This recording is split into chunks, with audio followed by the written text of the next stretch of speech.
Hello, so today we're going to be looking at a 2013 GCSE maths question about circles.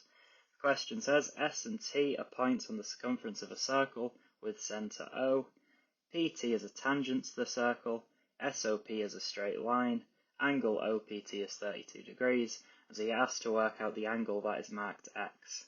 So to do this, we're first going to look at the right angle triangle.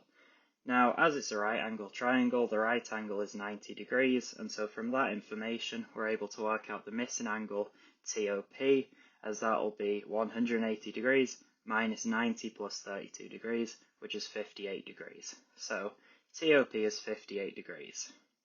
Now, the next step is to then look at the isosceles triangle.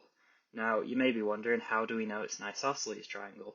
Well, that's because OS and OT are both the radius of the circle, and so are equal, and therefore you've got two equal sides, making this an isosceles triangle.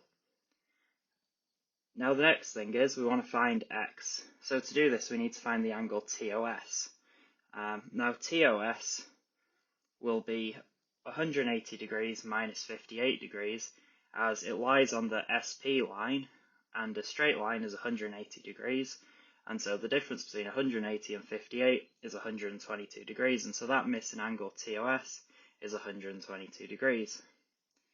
Now, we want to find X, so to do this, we know it's an isosceles triangle, and so the two remaining angles are both X, they're equal, so it's just 180 degrees minus 122, which is 58 degrees, and half of 58 is 29, so each of these angles X will be 29 degrees.